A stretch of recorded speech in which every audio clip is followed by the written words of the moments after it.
I really feel humbled to speak about something little that I know about these two great personalities, Swami Vivekananda and Sister Nivedita.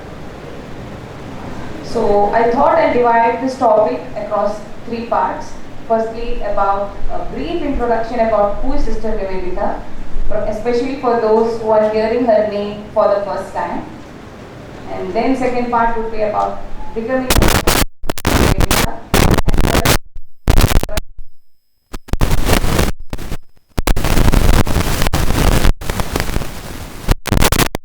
through Sister Nivedita. So Margaret was born in Thailand, grew up in England, but she found her fulfillment in Nivedita. She was a well-established educator, thinker, social worker when she met Swami Vivekananda for the first time in London during a lecture session in the year 1895. After listening to Swamiji, she felt that for the first time in her life, she met a great thinker who could express in the short span of an hour everything that she had until now regarded as the highest and the best. She soon began addressing Swami as Master, and she wanted to serve the people of India whom she found that Swamiji loved immensely, and hence she believed thus she can pay her obeisance to her master Swami Vivekananda. So one day during a conversation, Swamiji turned to Margaret and said, "I have plans for the women of my own country in which you, I think, could be of great help to me." It was then she knew that Margaret heard a call that would change her life. She now saw a ray of light and hopefully desired to follow it. Swamiji reached India on January 1897. So he was later engrossed in the work of forming an organization with the active help of sannyasins and representative section of the public. That's how Ramakrishna mission was started, and all the activities, work that was happening under Ramakrishna mission in India was been updated to the workers and friends in foreign lands. So Margaret was aware that what activity was happening in India. Though Swamiji said that he would expect, it would be great that if she comes to India and serve, she was eagerly waiting for Swamiji's call. So Margaret, though she had expressed her strong desire to serve India, there were two considerations seem to have weighed with the Swami against Margaret's determination to come to India. Definitely first one was the climate and difficult living condition in India.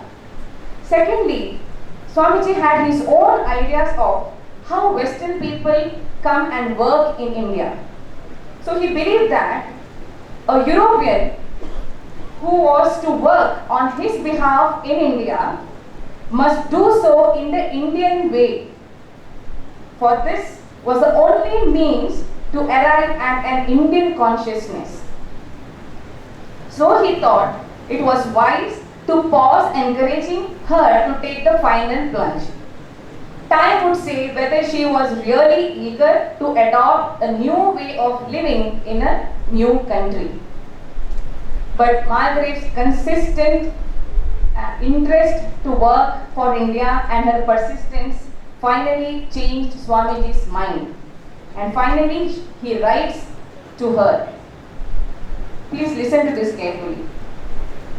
"Let me tell you frankly that now I am convinced that you have a great future in the work of India. What was wanted was not a man but a woman, a real lioness, to work for the Indians, women especially.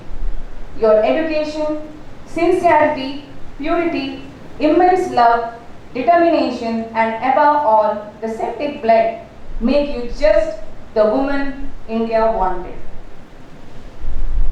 So nothing more has to be said. The door of India was opened to Margaret. On Jan 28, 1898, she landed Calcutta. 25th March 1898 was a big day for Margaret because Swami Vivekananda initiated her into Brahmacharya and named her as Nivedita, which means dedicated to God. So this was the rebirth of Nivedita. So her training begins. Swamiji believed that to serve the masses who were suffering from untold miseries, Nivedita first had to develop love for India. Hence, Swamiji discussed about a vast range of subjects on different religions, on different ideologies, philosophies, and so on with his disciples. He travelled to North India along with his disciples to some of the places like Amarnath, Nainital, Almora, Kashmir. Hence, the soul of India was revealed to Nivedita. Now let's come to the main ideal of how Vivekananda, what are Vivekananda's ideals and how Sister Nivedita started to execute it in her own unique, brilliant way. So we are trying to understand, please listen to me, we are trying to understand the ideals of Swami Vivekananda through the lens of Sister Nivedita, okay? Because she has penned down her observations, her learnings in many books like The Master as I Saw Him, Notes of Some Wanderings with Swami Vivekananda, Footfalls of Indian History, Cradle Tales of Hinduism, and many more. So first let us understand, our today's topic starts with the word service. So, according to Swami Vivekananda, what is the basis of service? This is nothing but I have taken extracted from the book Master as I Saw Him, written by Sister Nivedita.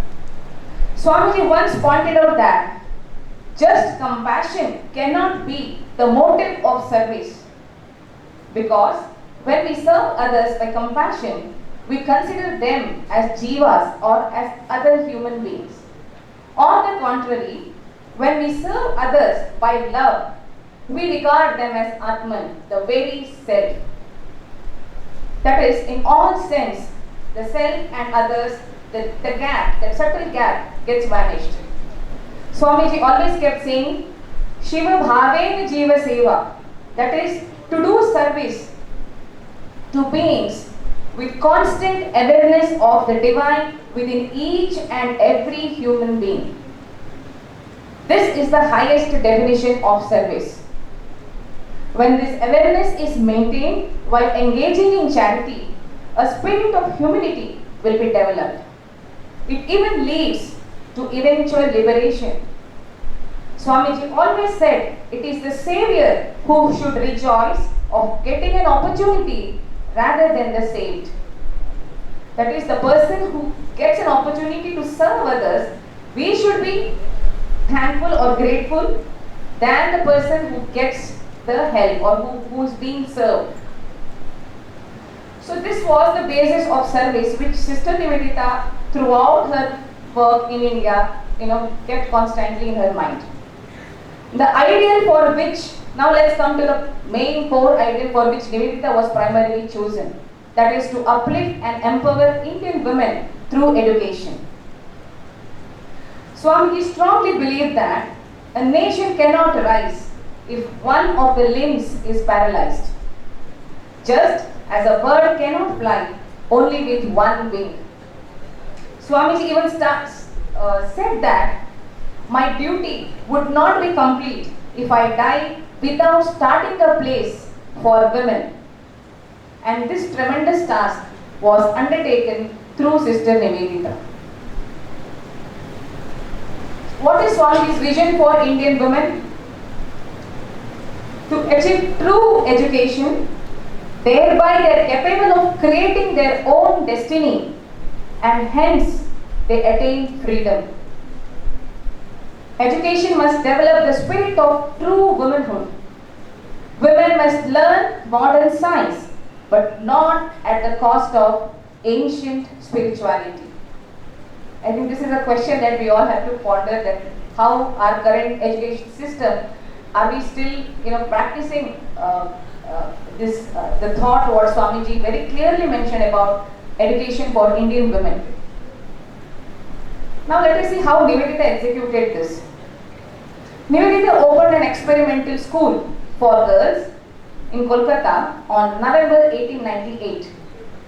She taught girls reading, writing, mathematics and introduced them to painting, sieving and clay modeling.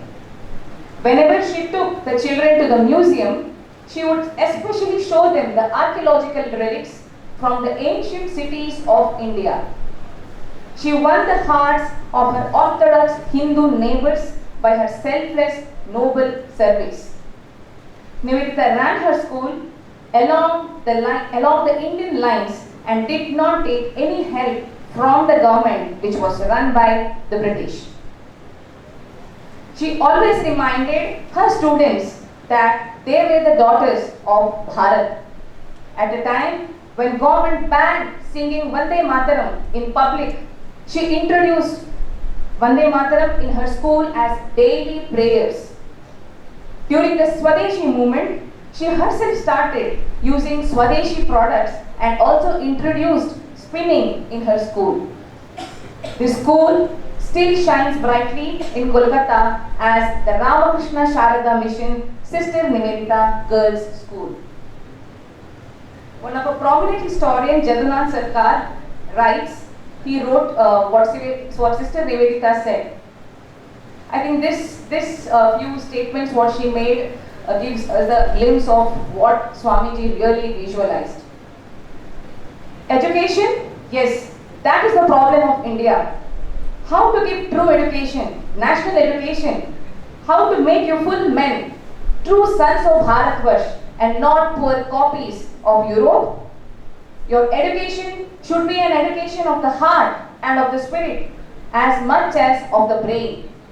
It should be a living connection between yourself and your past as well as the modern world. Swami Vivekananda's dream of starting a monastic organization for women did not materialize during his own time, but we can say that Sister Nivedita's school laid the foundation for such an organization.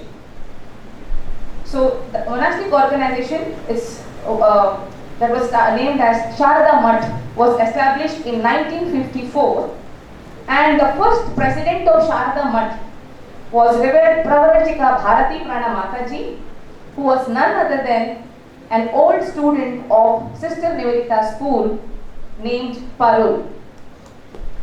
I mean, it's really, imagine, I have been to Kolkata, I have been with Mataji, I have spent some time in Sharada Math. The entire organization is completely run by the Matajis, right from funding, programs, execution, everything. And it's really, I mean, I was privileged to just be along with them, their enthusiasm, their dynamism, their energy. I really want to mention the name of Mataji, Ashish Prana Mataji. I think she was humble enough to take me to the house of Sister Nivedita because that time there was a renovation going on, and right now it is under UNESCO's heritage, and I could see the place. I always saw that as images in the books, but I could really visit and experience the place where she used to teach, where Swami Vivekananda and Sharadananda Swamiji used to come interact with Nivedita there, and also she had a very small meditation room. I think these are the priceless moments of my life. So I really want to thank Sharada Math and the Matajis who gave me this opportunity to experience it. So it was Nivedita.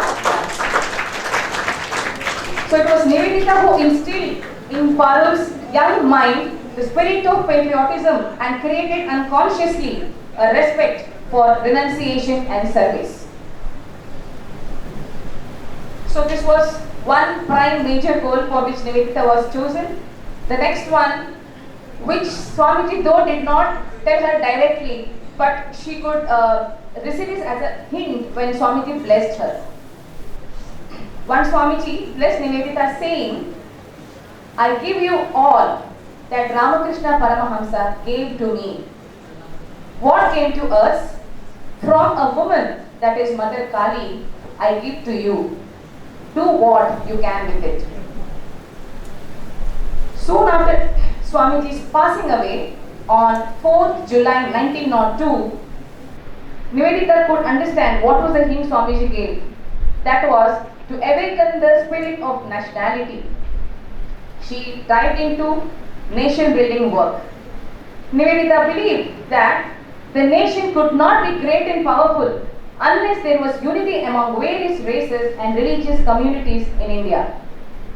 She began to plan an extensive lecture tour in different parts of India, organizing Vivekananda societies, establishing Vivekananda boarding house with the intention of arousing the spirit of nationalism among the youth of India.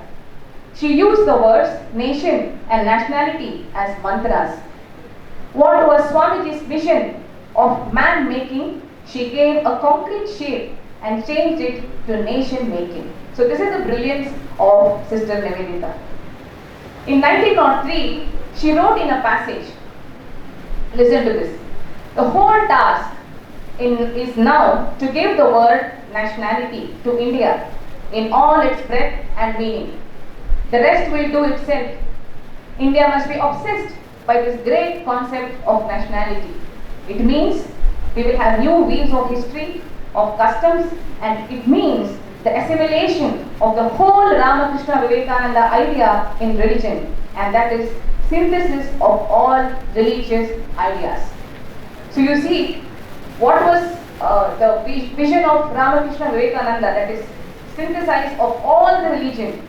All Ramakrishna Paramahamsa used to normally say, all religion, they are like different waters, different rivers reaching the same ocean.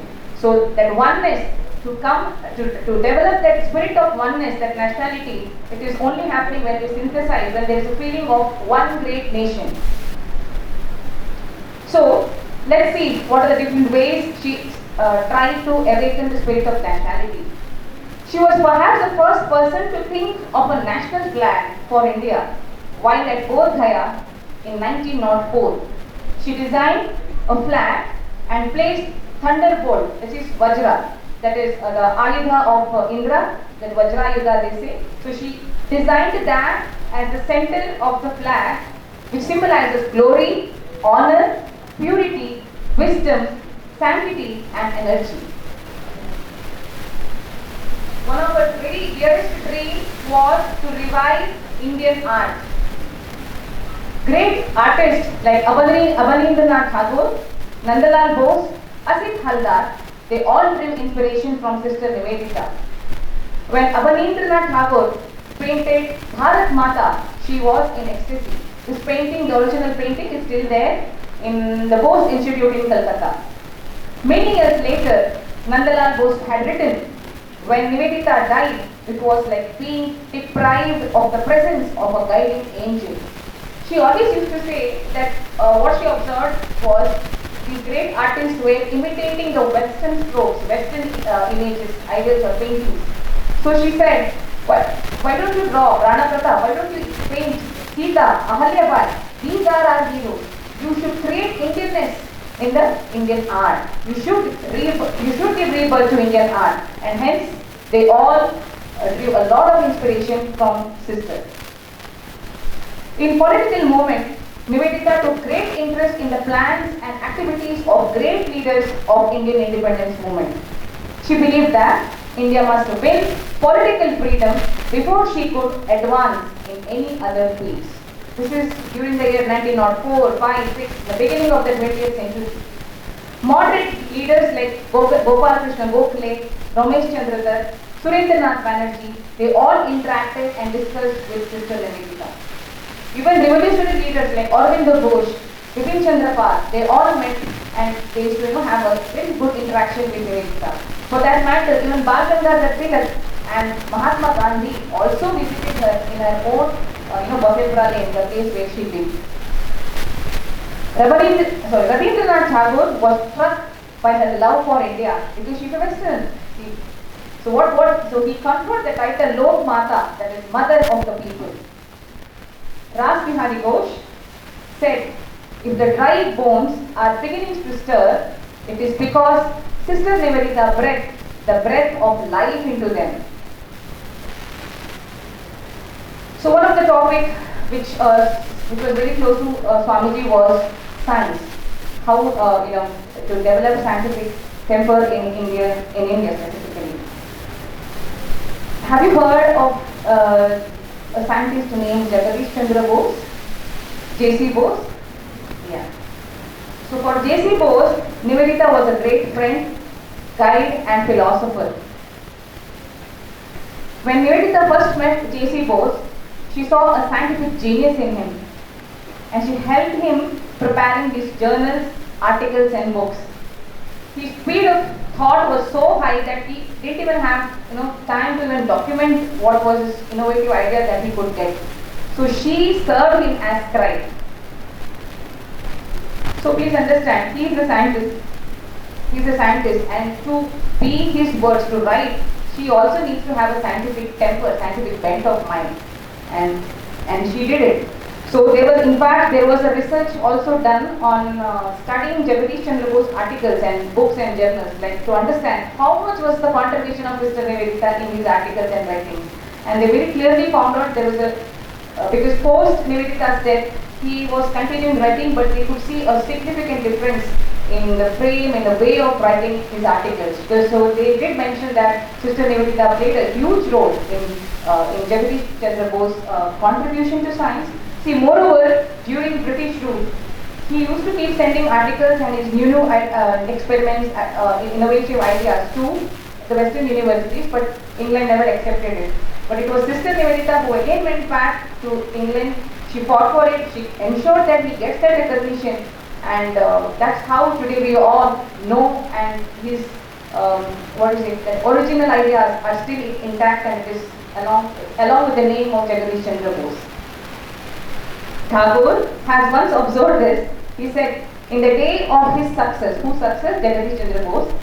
Jagadish gained an invaluable energizer and helper in Sister Nivedita, and in any record of his life's work, her name must be given a place of honor. I have visited the Bose Institute, which was founded by J.C. Bose in Kolkata. So if you see at the entrance of this institute, there is a beautiful bronze bas relief of a woman carrying a lamp. And that was none other than Sister Nivedita's. To commemorate the memory of Sister Nivedita, he dedicates that institute to her. Not most of them don't know. Even in fact in Kolkata, many of them were not aware of this. And there was the logo of the institute was Vajrayuda, the one which she designed as a national flag. He used that as the institute logo. I'm sure you all have heard the institution name called IISc, Indian Institute of Science. Yes? Where is it? Vani. You know how it started? How this thought of forming an institute of higher learning started in India? Pardon me? Yeah? Vivekananda gave a thought of this to generate. Exactly. When they traveled to America, and that's where the thought began. And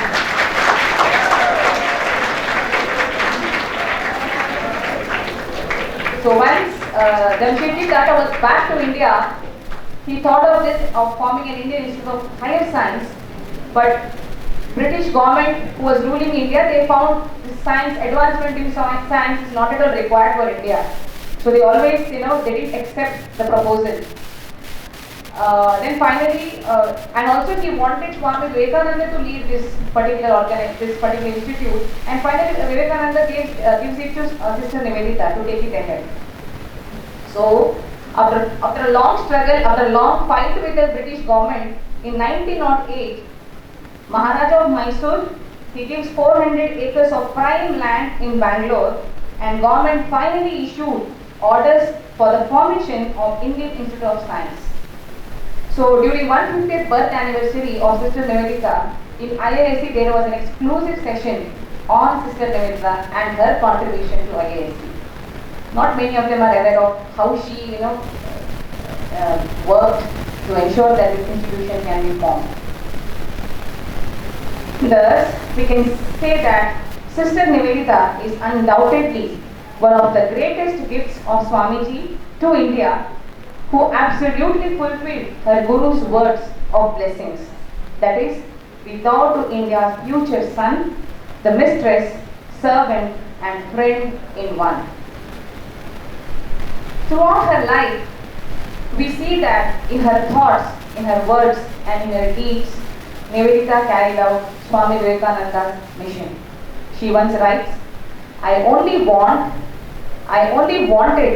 and I have always wanted to be allowed to carry his burden for him. I don't care the least about Mukti.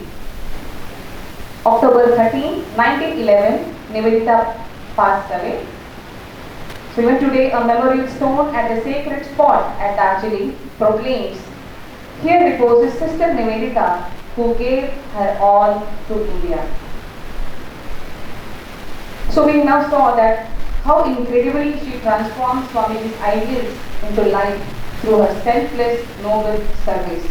In fact, she once said that, I feel more and more that the training was not really given to me, but to all the Indian generations through me. Fulfillment of Swamiji's dreams is an ongoing journey. Swamiji himself says that the Ramakrishna movement will spread its influence for 1500 years. Nivedita's role was to convey Swamiji's thoughts and ideas to his own people, to irrigate the minds of generations of Indians, to enable them to rise themselves by their own efforts, to produce flowers and fruits of human excellence, to usher in the glorious future India of Swamiji's dreams. I would like to conclude my session with a quote from Sister Nivedita. The selfless man is the thunderbolt. Let us strive only for selflessness, and we become the weapon in the hands of the gods. Not for us to ask how, not for us to plan methods. For us, it is only to lay ourselves down at the altar foot. Thank you everyone for patiently listening to me. Thank you.